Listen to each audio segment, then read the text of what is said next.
بسم الله الرحمن الرحيم الحمد لله رب العالمين والصلاة والسلام على أشرف الأنبياء والمرسلين حبيبنا شفيعنا مولانا محمد بن عبد الله وعلى آله وصحبه أجمعين رضيت بالله ربا وبالإسلام دينا وبمحمد نبيا ورسولا اللهم صل على سيدنا محمد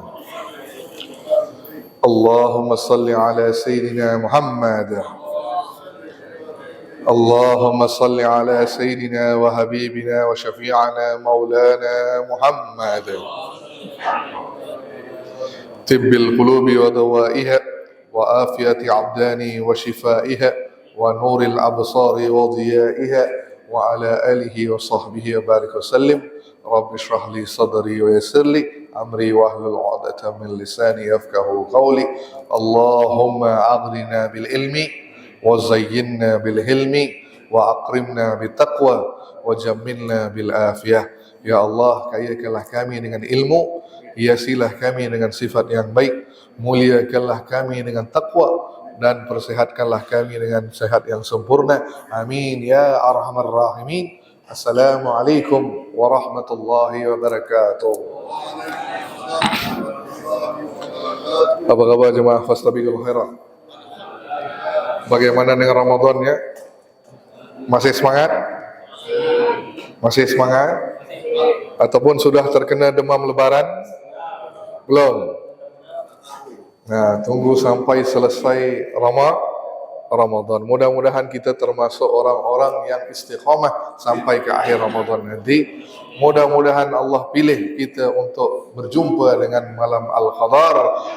Mudah-mudahan kita termasuk orang-orang yang mendapat keampunan Allah Subhanahu wa taala, dan mudah-mudahan nama kita masuk dalam senarai orang-orang yang Allah masukkan dalam syurga Allah Subhanahu wa taala.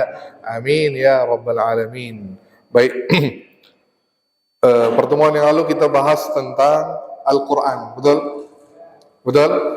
Bagaimana yang pertama kita bahas kemarin tentang tanggal nuzul Al-Quran. Terus kita bahas juga bagaimana orang Arab menentang dakwah Al-Quran yang dibawa oleh Nabi sallallahu alaihi wasallam, orang Arab jahiliyah. Mereka sampai ditantang oleh Allah Subhanahu wa taala untuk membawakan semisal Al-Quran. Kan tentangan yang pertama Allah kata apa? Bawakan satu kitab seperti Al-Quran. Tidak mampu. Pertantangan yang kedua Allah kata bawakan 10 surah yang boleh menandingi surah dalam Al-Quran, pun tak mampu. Yang ketiga Allah kata paling simple, bawakan kami satu surah yang boleh mengalahkan Al-Quran. Cuba buat satu surah seperti Al-Quran. Mampu apa tidak? Tidak ada seorang pun yang mampu, kecuali ada yang pernah coba, Musailamah Al-Kazzab. Musailamah Al-Kazzab, nabi palsu. Nabi palsu. Dia cuba buat seperti Al-Quran tapi tidak mampu. Terus kita belajar kemarin tentang kitab-kitab yang terdahulu umatnya tidak dapat menghafal. Maksudnya tidak Allah, nak kata Allah berikan rahmat atau gimana. Contohnya Taurat hanya dihafal oleh orang-orang tertentu, seperti para nabi, Nabi Musa, Nabi Harun, dan juga Nabi Yusha bin Nun. 3 orang ini sahaja yang menghafal isi kitab Taurat. Sementara tidak ada seorang pun di kalangan orang Yahudi, termasuk ulama-ulama mereka, yang menghafal kitab Taurat. Sementara berbeza dengan kita, Allah merahmati kita dengan Allah mudahkan bacaan Al-Qur'an. Walaqad yassarnal Qur'ana lizikri. Nah, bukankah kami mudahkan untuk membaca Al-Quran. Jadi ramai apa tidak di kalangan kita yang menghafal Quran? Ramai. Berbanding dengan kitab-kitab terdahulu, tidak ada seorang pun yang menghafal di kalangan umat. Termasuk juga kitab Taurat, hanya seorang di kalangan umat yang menghafal. Siapa nama dia? Uzair. Uzair sahaja yang Allah berikan kelebihan untuk menghafal kitab Taurat. Maka para Bani Israel, orang-orang Yahudi, menganggap Uzair sebagai anak Uzair ibnullah, kata mereka. Uzair ini anak Tuhan, diberikan keistimewaan, boleh menghafal seluruh Taurat, dan termasuk orang yang dibangkitkan semula selepas ditidurkan selama 100 tahun. Baik, makanya Al-Quran ini mukjizat yang akan kekal sampai kiamat. Makanya untuk kita, tak kira tua ke muda, semua dapat mengaji. Betul? Maka saya sering sampaikan di majlis-majlis yang lain, kalau anda tidak belajar bahasa Mandarin, apa bahasa Mandarin? Bahasa Cina. Boleh baca Quran dalam bahasa Cina? Boleh? Boleh apa tidak, Bu? Boleh, Bu? Kalau anda tidak belajar bahasa Mandarin, bahasa Cina, boleh apa tidak baca buku dalam bahasa Cina? Tengok gambar bolehlah. Tengok apa? Tengok gambar sahaja boleh, tapi nak baca sebab tak belajar, betul? Kalau anda tidak belajar bahasa Jerman, boleh baca kitab dalam bahasa Jerman? Pun tak bisa. Kalau anda tidak belajar bahasa Belanda, boleh baca kitab dalam bahasa Belanda? Tak bisa. Kalau anda tidak belajar bahasa Arab, boleh baca Quran dalam bahasa Arab? Bisa? Itu mukjizat. Apa dia? Walaupun kita tak belajar bahasanya, tapi Allah mudahkan kita tak belajar bahasa Arab, tapi boleh ngaji. Maka sering saya sampaikan bahawa orang-orang Arab Timur Tengah menganggap kita yang di Timur ini, Nusantara khususnya, kan kita ni banyak bermunculan Qori-Qori'ah, betul? Kalau masuk tilawatul Quran, lomba Quran, peringkat internasional, siapa yang menang? Biasanya Indonesia atau Malaysia juara satu, kan? Pasti jarang sekali orang Arab yang menang juara satu. Maka orang Arab beranggapan kita ini orang Nusantara tahu bahasa Arab. Tahu bahasa Arab, kerana itu fasih membaca Quran. Bacaannya bagus. Kerana apa? Mereka menyangka kita ini tahu bahasa Arab. Sebenarnya tidak ramai yang Qori tahu bahasa Arab, tapi ngajinya, taranumnya, bacaannya sangat bagus. Betul tak? Itu mukjizat. Ini contoh yang sering saya sampaikan, kisah seorang Qori dari Indonesia pergi ke umrah. Gimana? Umrah beberapa tahun yang lalu. Dia ni Qori nombor 1 di Indonesia. Saya tak payah sebut nama dia lah. Tapi beliau ini tidak tahu bahasa Arab. Apa? Tidak tahu bahasa Arab, tapi dalam peringkat MTQ, peringkat provinsi nasional Sening, dia yang menang juara 1. Maka dia berangkat umrah. Bila dia berangkat umrah sampai di Masjidil Haram, dia pun duduk di sudut masjid, ambil naskah Quran. Ambil apa? Naskah Quran. Dia pun buka, baca Quran. Bila dia baca Quran, bacaannya itu menarik perhatian orang-orang Arab yang ada di sekeliling. Orang yang sekitar ni semua, Masya Allah, bacaan dia bagus ni. Maka semua orang Arab berkumpul mendengar bacaan Qori dari Indonesia ini. Maka beliau ni bagus, semua kata Masya Allah, Allah, tabarakallah, kata mereka. Selesai dah baca, tutup Quran, maka Qori ini, Indonesia ini salaman. Apa? Salaman dengan semua. Langsung Pak Arab ini bercakap dalam bahasa Arab. Teman kita pula nak jawab gimana? Tak tahu bahasa Arab. Maka dia cuma sebut satu kalimat, la. Dia sebut apa? La, terus balik ke hotel. Balik ke kamar hotel. Dah, bila dia balik ke kamar hotel, apa orang Arab yang tadi itu kata? Sombong orang Indonesia ini.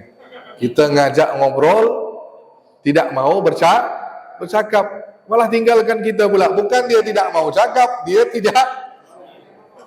tidak tahu cakap. Maka bapa ini balik ke hotel, dia pun duduk, dia pun mikir, kalau aku boleh ngaji Quran dalam bahasa Arab, pasti aku boleh bisa cakap Arab. Pasti mudah. So aku ngaji pun dalam bahasa Arab. Ngaji Quran dalam bahasa Arab. Pasti bahasa Arab untuk percakapanmu mudah. Maka dia pun ambil inisiatif untuk belajar bahasa Arab. Dia ambil kamus. Tahu kamus? Kamus bahasa Arab Indonesia tu. Nah, dia pun buka. Dia pun tengok. Aku nak pergi ke toko nak beli barang. Nak pergi ke toko apa? Beli barang. Maka dia tengok dalam bahasa Arab nak tanya ini berapa harga? Apa dia? Ini berapa harga? Dia pun tengok dalam bahasa Arab kam haza. Apa? Kam haza. Kam berapa? Haza. Ini berapa? Ini berapa? Dia pun hafal kam haza, kam haza, kam haza.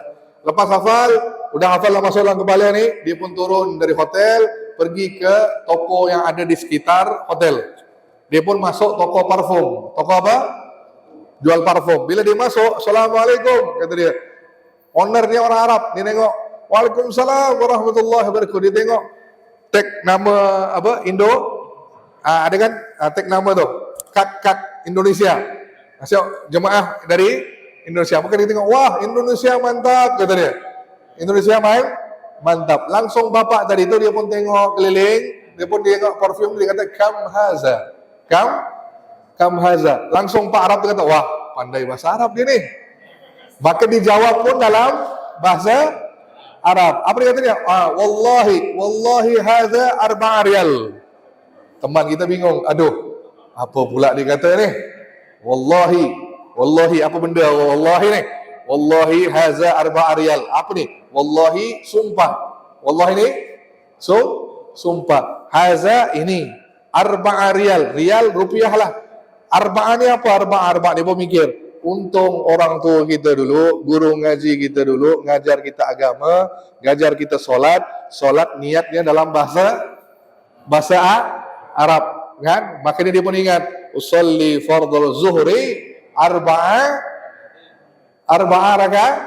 rakaatin. Langsung dia, 4 riyal. Apa? 4 riyal. Dia kata, aku nak minta kurang nih, minta kurang 3 riyal. Dia pun ingat, usolli fardhu maghribi 3 riyal. Dia kata apa? Salasa riyal. Langsung orang Arab kata, wah mantap dia ni boleh cakap bahasa Arab ni. Mantap bapak ni boleh cakap bahasa Arab. Langsung dia kata, la salasa riyal. Dari orang itu tak mau salasa riyal, 3 riyal. Dia kata, la wallahi hadza salasan wan nus. Langsung teman kita bingung, apa pula nus ni?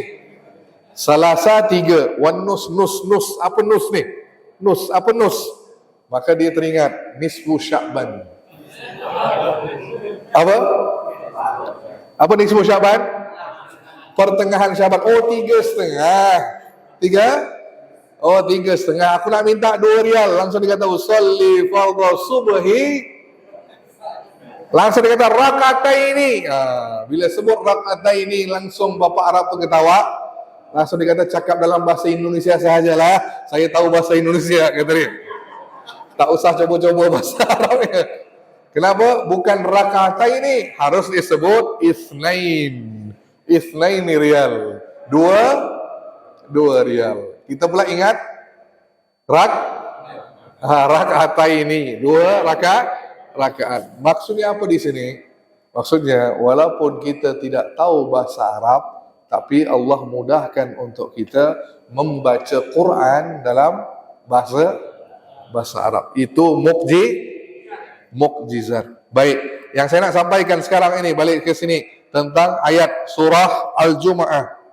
Surah Al-Jumu'ah, surah ke-62, ayat yang ke-5. Al-Jumu'ah, surah ke-62, ayat yang ke-5. Bacakan.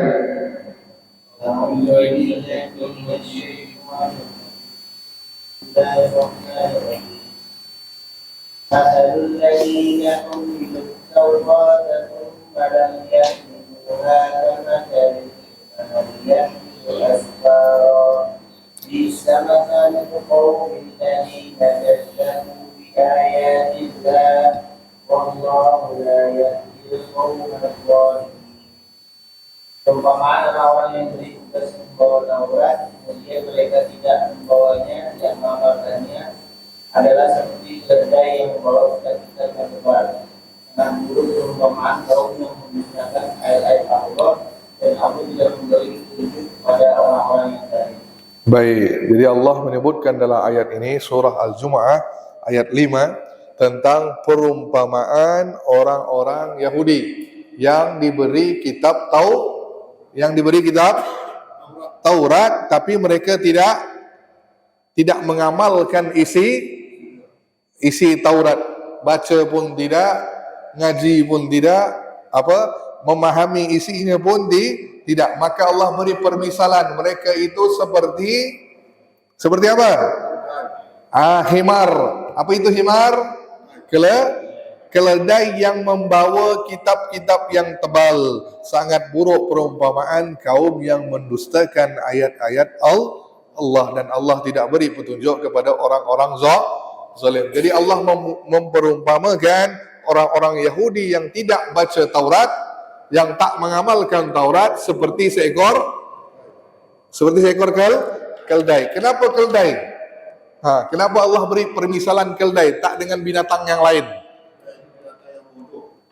Terus bodoh, keldai bodoh, yang lain tak bodoh. Dialah perumpamaan. Kenapa Allah tak bagi perumpamaan yang lain, binatang lain, kuda ke, bab 1 ke?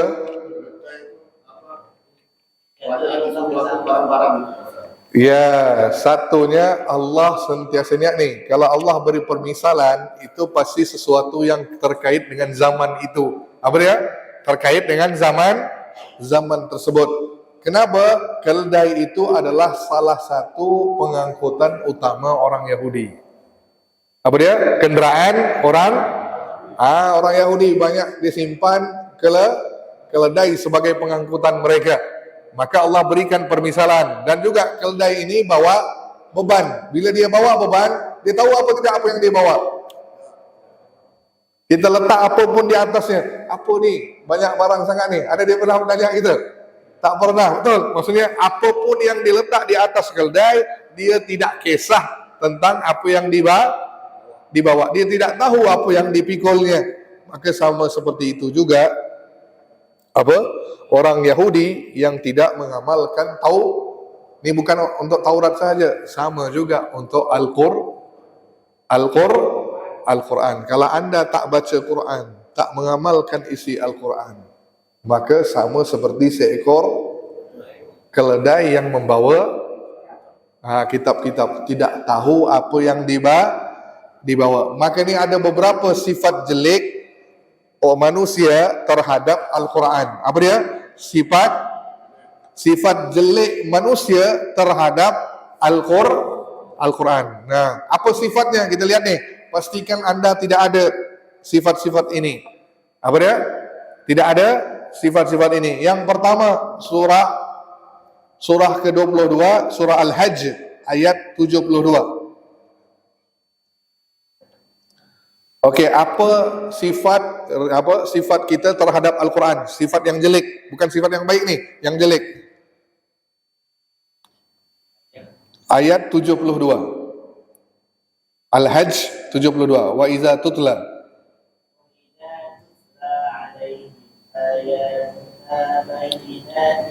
ta'rifu fi wujuhil ladina kafaru yakaduna بالذين يتلون عليهم آياتنا قل أفأنبئكم بشر من ذلكم النار وعدها الله الذين كفروا وبئس المصير.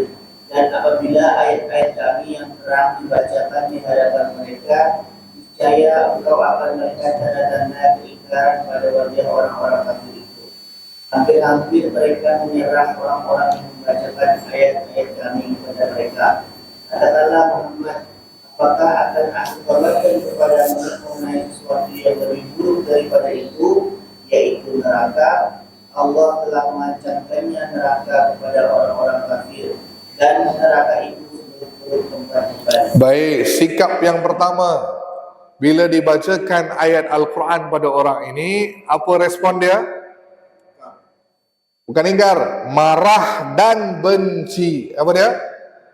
Marah dan, bila kita bawa ayat Al-Quran, kita baca ayat Al-Quran, orangnya langsung marah dan benci dengan kita yang membaca Al-Quran. Ada apa tidak orang macam itu di sini? Ada? Banyak? Jangan bawa ayat-ayat Quran lah bro, kata dia. Ada? Nah, ini respon orang di kalangan kita umat Muhammad, ada yang begitu. Bila baca ayat Quran, dia jadi marah dan dia pun benci. Ini sifat yang jelek yang pertama terhadap Al-Quran. Yang kedua, surah Al-Fussilat, surah ke-41 ayat ke-26.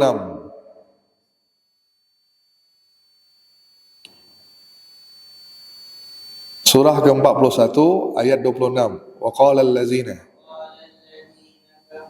لا تسمعوا لهذا القرآن والغوا فيه لعلكم تغلبون.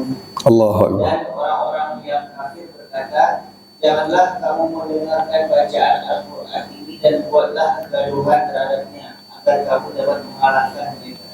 Baik, apa sifat yang kedua yang jelek? Mereka benci kepada Al-Quran dan mengajak orang lain untuk membenci. Ada apa tidak orang macam tu? Ada? Nah, bila anda baca Quran, dia dengar lagu kuat. Ada? Dia pasang musik kuat, nak menandingi bacaan Quran. Ada apa tidak? Ada orang seperti itu zaman sekarang. Makanya mereka benci dan mengajak orang lain untuk membenci. Ini sikap jelek yang kedua. Yang ketiga, surah ke-8, surah Al-Anfal ayat 31. Wa idza tutla alaihim ayatuna qalu qad sami'na law nasha'u laqulna mithla hadha in hadha illa asatirul awwalin. Dan apabila ayat-ayat kami dibacakan kepada mereka, mereka berkata, sesungguhnya kami telah mendengar ayat-ayat seperti ini.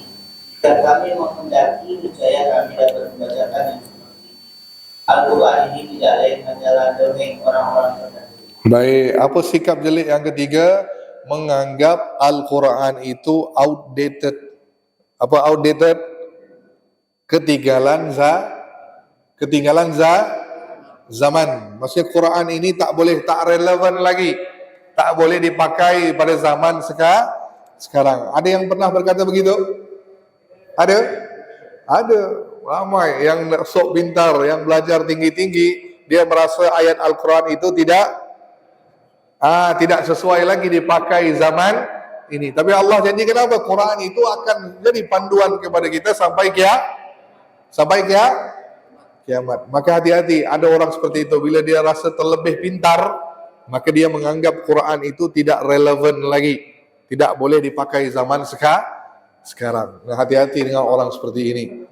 Hati-hati dengan orang seperti ini. Pernah saya buat tesis. Tahu tesis? Apa tesis? Ya tesis. Ya. Waktu S1. S1. Skripsi. S2 baru tesis kan. Skripsi. Waktu buat skripsi tahun pertama, tahun ketiga, tahun akhir kuliah. Waktu itu saya kuliah ekonomi Islam. Apa? Ekonomi Islam. Baik. Saya buat skripsi. Nah, bila buat skripsi tentang ekonomi dikaitkan dengan Islam, maka kan tujuan matlamat sesuatu perdagangan itu apa dia? Tujuan kita bertransaksi, kita berjual beli. Apa matlamatnya? Dalam bahasa Inggris disebut maximize profit, memaksimalkan untung. Nah, itu tujuan kita transaksi. Bila orang menjual barang itu dia nak maximize profit. Maksudnya nak cari untung itu teori barat. Kan? Bila saya buat skripsi, saya letak situ tujuan kita melakukan transaksi untuk mendapat redha Allah. Apa dia? Redha Allah. Saya beri dalil Quran surah Az-Zariyat, kan? Wa ma khalaqtul jinna wal insa illa. Nah, saya letak tu. Bila profesor saya tengok, dia panggil. Dia kata salah nih. Walhal profesor itu kalau non muslim, saya terima. Profesor itu muslim, bro. Dia kata apa kau ni Faizal? Salah. Mana ada kita berdagang tu untuk cari redha Allah? Berdagang itu untuk cari untung. Walhal dia muslim. Bayangkan ya, ada orang yang seperti itu. Kalau dia non muslim kita tak kisah salah kau ni. Memang dah pemahaman kau begitu. Tapi dia muslim. Nah, ini yang saya katakan tadi, orang yang menganggap Al-Quran itu tidak relevan, tidak lagi boleh dipakai. Baik, yang keempat, sikap yang jelek, yakni surah Al-Muddassir, surah ke-74 ayat 49 dan 50 sampai 51. 49 sampai 51.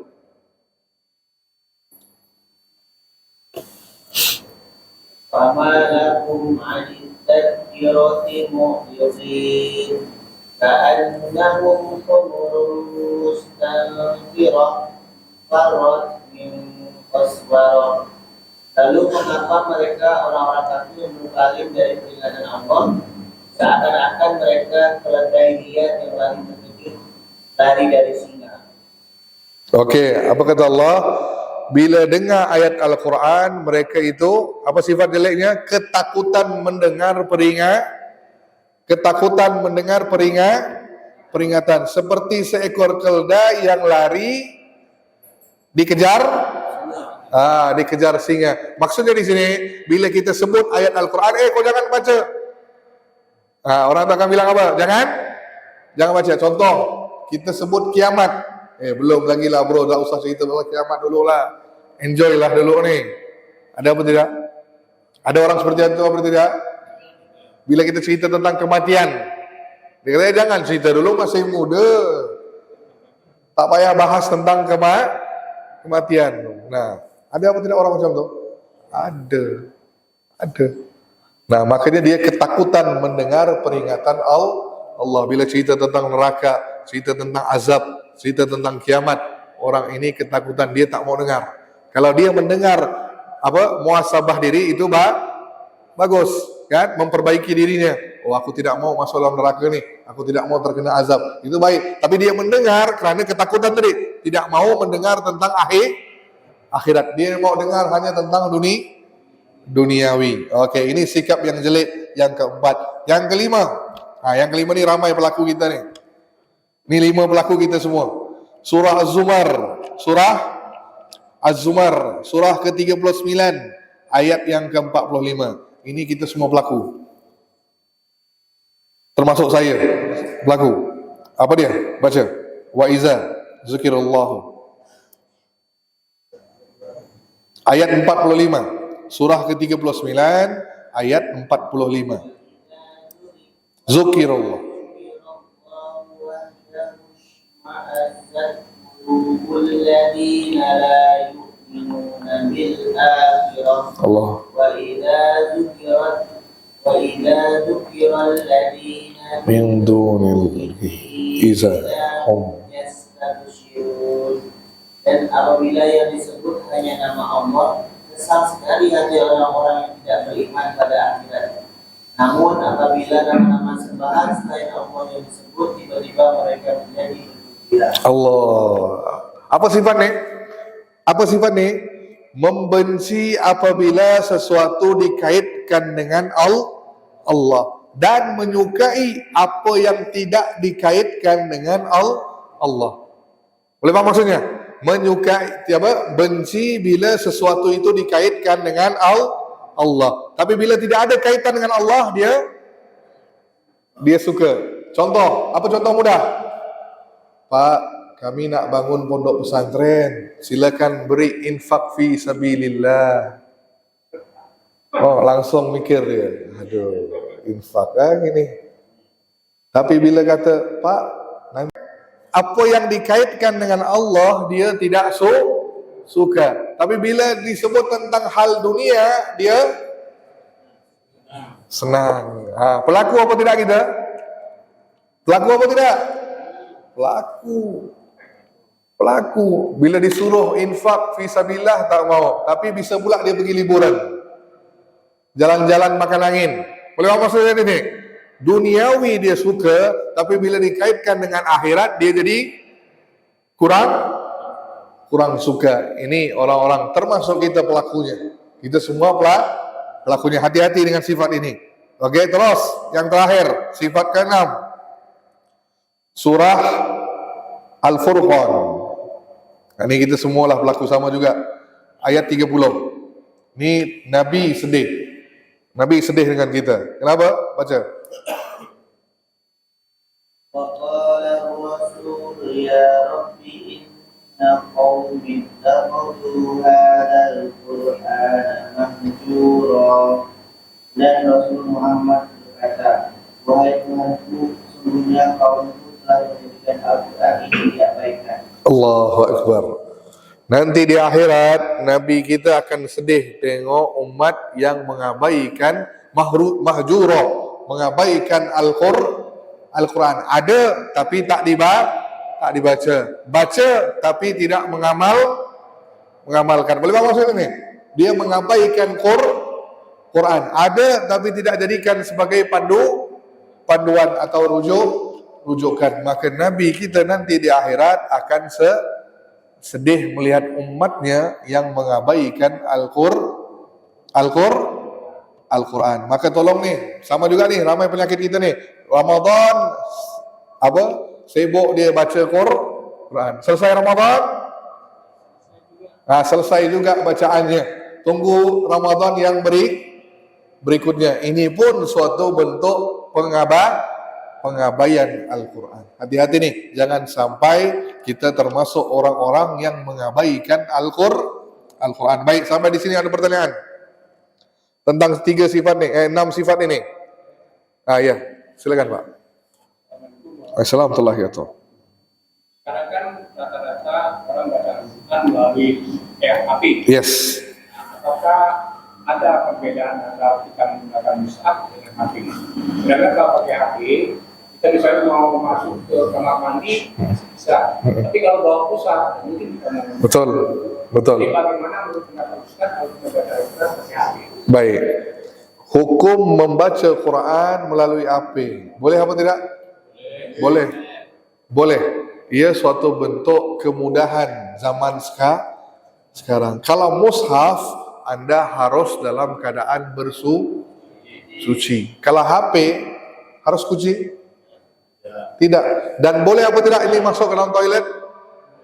Boleh, sebab tujuan asalnya bukan Quran. Quran itu salah satu aplikasi. Kan? Aplikasi. Tujuan utama ini untuk apa? Komunikasi. Maka tidak dianggap sebagai Quran. Cuma jangan pula waktu masuk toilet hidupkan begini. Itu tidak boleh. Maksudnya harus dihilangkan masuk toilet. Tapi kalau Anda tanya yang mana lebih besar pahalanya, lebih besar dengan Anda memegang mushaf. Itu lebih besar pahalanya. Pahala memegang, baca, tengok, itu lebih bagus. Nah, tapi kalau apakah pahalanya sama seperti membaca Quran? Sama. Ya. Pada saat kita baca Al-Quran pakai HP, tapi kita tetap dalam keadaan suci dari dulu dan seperti kita pegang mushaf. Apakah itu Sama. Bacaannya sama, tapi pahala lebih besar kepada yang memegang mushaf. Lebih besar. Bagaimana? Dua-dua dapat pahala membaca. Walaupun bapak dah berwudu semua ni, tapi tak pegang mushaf, Anda pegang Quran, tetap Anda dapat pahala membaca Al-Quran. Cuma ekstra bonus. Apa dia? Bonus tu Allah berikan kepada mushaf. Nah, itu saja. Sedikit bonusnya, tapi sama dua-dua pahala membaca Quran. Nah, bukan maksudnya kalau kita pegang HP ini tak dikira sebagai tak baca Quran, itu tidak. Tetap sama pahala seperti Anda mengaji. Cuma lebih baik, lebih afdal kita memegang mushaf. Nah, sila Pak, tidak ya? Apa dia? Iya, lebih memahami maksudnya.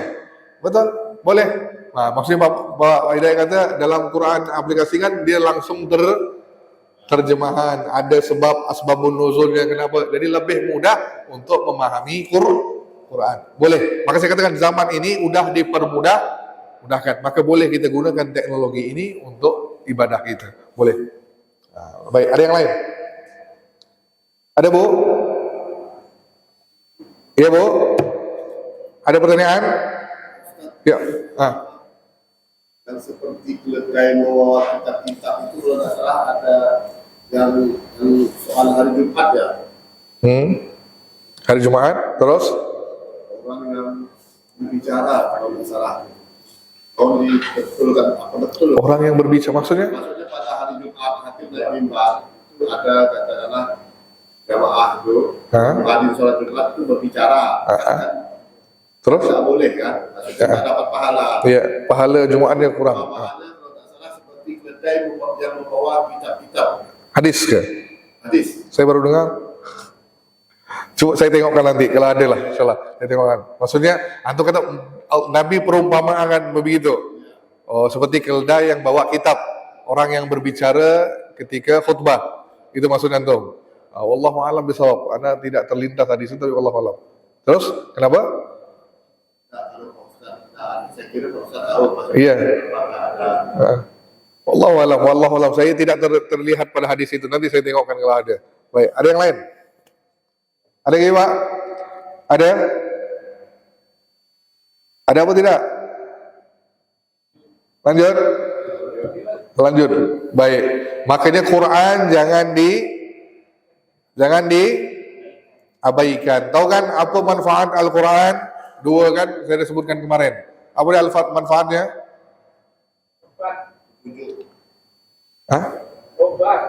Obat, iyalah obat, syifa, iya betul, syifa. Maksudnya tujuan apa keutamaan Quran di akhirat kelak? Apa dia? Dua.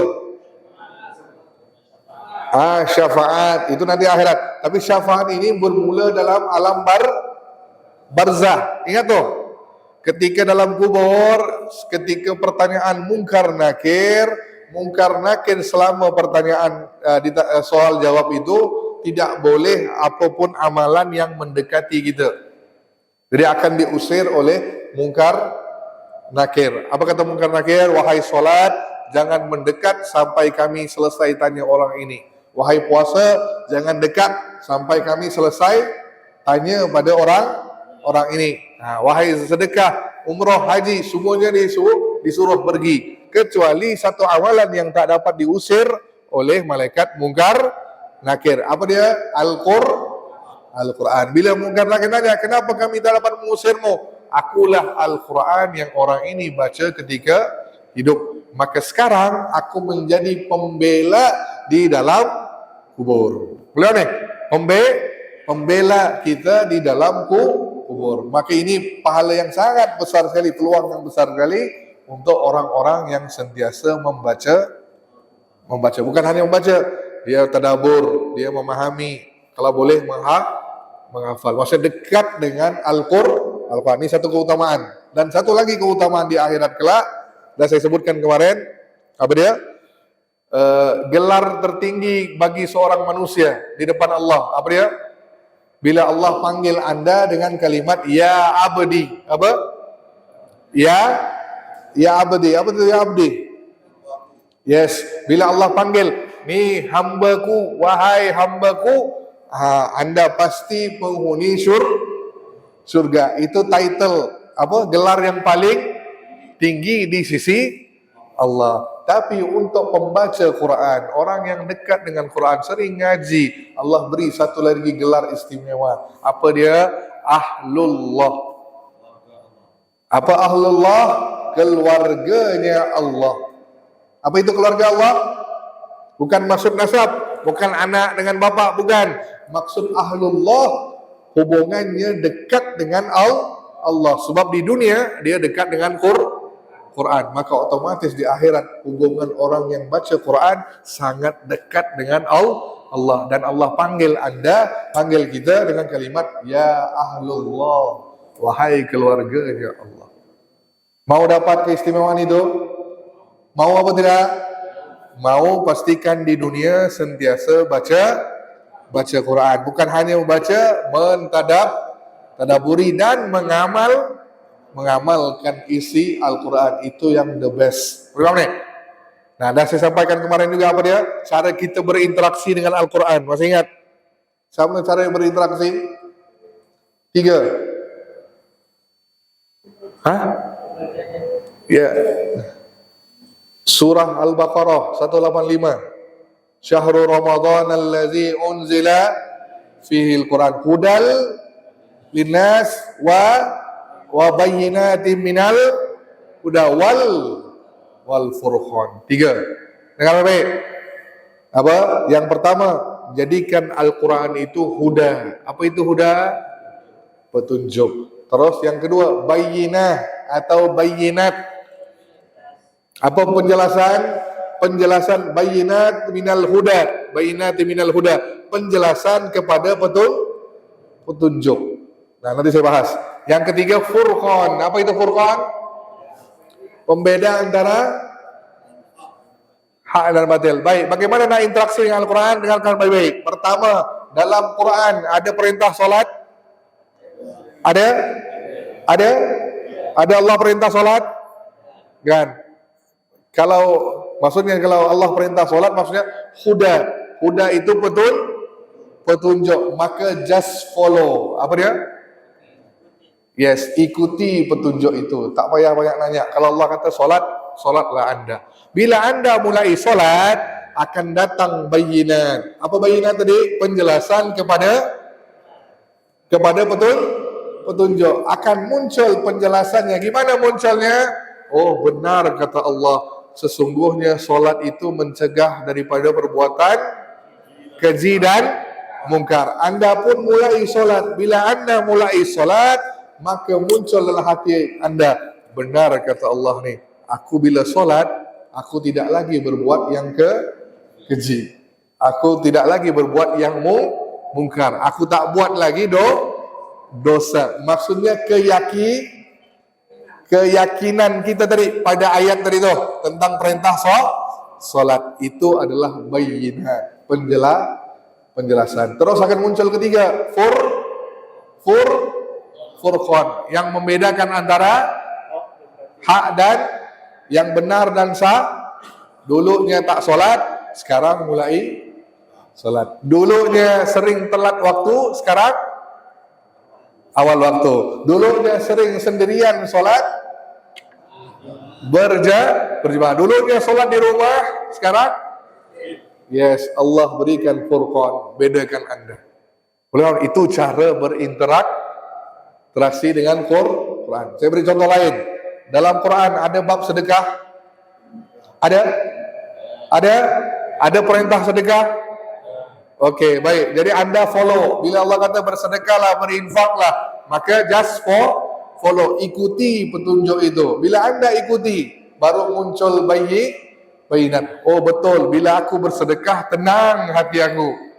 Betul. So Allah sebut dalam Quran kan, sedekah itu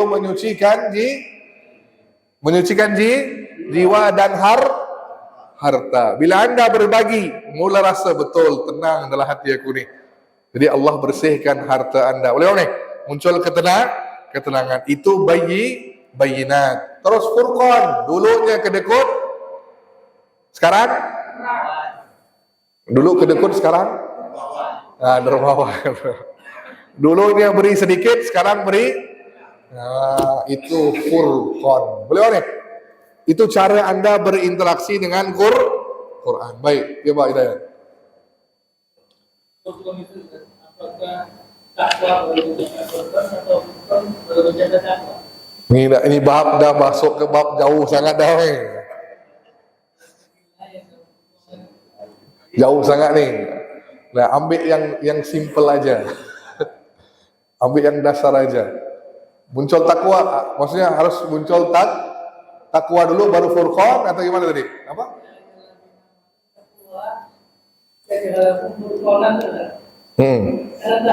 Jadi muncul takwa dulu baru furqan. Bisa jadi? Bisa jadi. Takwa ini tak bisa kita apa? Saya takwa itu dari bayinat. Iya, bayinat tadi. Yes, dari bayinat. Itu saya keyakinan. Boleh nih? Keyakinan tanpa keraguan. Itu adalah bayinat. Keyakinan tanpa ragu. Ayat Allah pasti benar. Yes, totalitas. Nah, itulah iman. Itulah muncul iman. Kita yakin benar seyakin-yakinnya. Ini ayat Allah pasti benar. Dan kalau Anda ragulah jadinya. Nah, tak akan muncul takwa. Maka sholat kita sholat, Pak Ustaz, saya sholat berkali-kali ini, kenapa saya tak tenang nih? Ialah sholat kau tak benar. Boleh nih?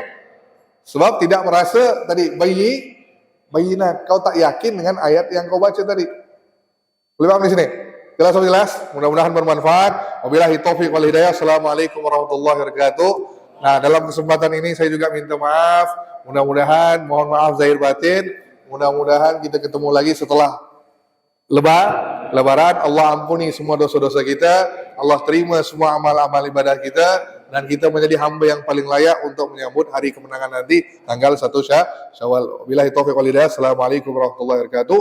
Tutup dengan tasbih kafarah. Subhanallah bihamdika. Asyhadu an la ilaha illa anta astaghfiruka wa atubu ilaik.